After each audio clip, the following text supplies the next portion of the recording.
बाबा की 9वें दिन की कथा है।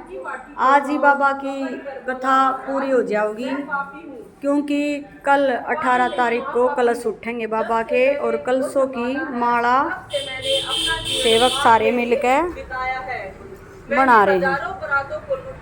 जो भी कथा सुनने आ रहे ना, वे माला बनाओ। अपने हाथों से हजारों अध्याय की हरजी पाटी यह सुनकर आश्चर्य में पड़ गए और बोले, यह तो साधारण पाप नहीं है, महापाप है। कथा भी चल रही है साथ में, ऐसा सुनकर और माला भी लगा। बना रहे हैं। तब हरजी पाटी ने कहा, तुम हरि नाम में वो शक्ति है, प्रभु ने महापापियों को भी तार दिया। सो सूरा देवड़ा, तुम भी यह बुरे काम छोड़कर हरि भजन करो, प्रभु बड़े दयालु हैं, वो तेरे को माफ कर देंगे।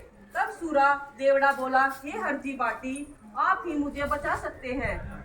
जब हरजी बाटी बोले, तुम कहे अनुसार चलो, तो प्रभु तुमको पापों से रहित कर देंगे। बोलो निचारे श्याम की जय हो। तब सूरा देवड़ा कहने लगा, जैसा आप कहोगे वैसा ही करूंगा। तब हरजी बाटी बोले, आज से चोरी कभी नहीं करना, किसी आत्मा को। हरजी बाटी की कथा चल रही है। हरजी बाटी ने बाबा का सबसे ज्यादा प्रचार किया था।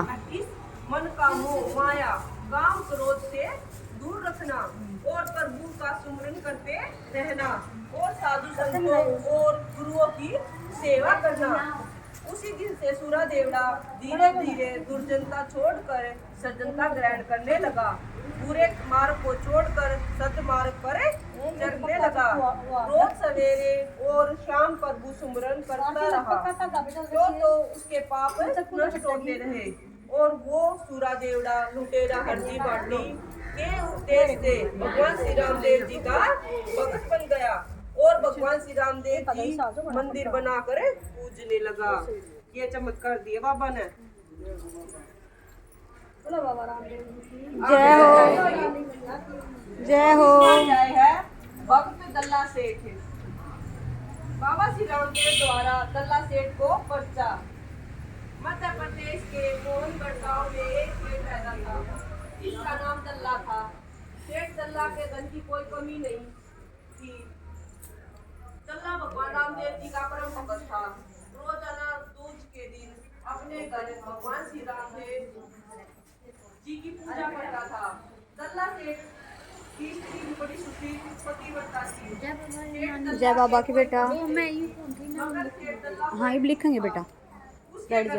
देने वाला कोई दीपक इब लिखेंगे बेटा, यानी दल्ला सेठ के कोई पुत्र नहीं था। इस दुख से सेठ बैठ जा, थोड़ी देर बैठ। रहते थे। अगर घर में बालक नहीं होता तो माता पिता उदास ही रहते हैं।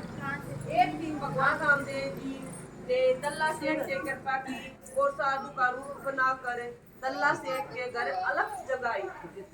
जब सेठानी साधु का रूप बनाकर दल्ला सेठ के अलग जगाई, तब सेठानी साधु समझकर भिक्षा देने दरवाजे पर आई।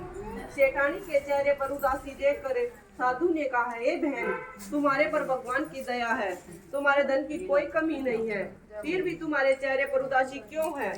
तब सेठानी ने कहने लगी, महाराज, मैं बड़ी अभागिन हूँ, मुझे सब सुख है, मगर मेरे भाग्य में पुत्र सुख लिखा ही नहीं। तब साधु बोला, हे बहन, भक्ति में बड़ी शक्ति है। भक्ति करने से भाग्य बदल जाता है। जैसे देखो, सावित्री ने अपने पति की भक्ति करके यमराज को हरा दिया। जो तुम भी भक्ति करो तो तेरा भाग्य बदल जाएगा। तब सेठानी कहने लगी, महाराज, आप ही बताइए मैं क्या करूं? जब साधु ने कहा, ए बहन, अब की दूज को अखंड पाठ करना, श्री रामदेव जी का जुम्मा रात भर जगाना, जो उसके तुमको अधिक प्रिय है उसका त्याग करना, और कठिन से कठिन प्रतिज्ञा, निश्चय ही भगवान तुमको पुत्र सुख देगा।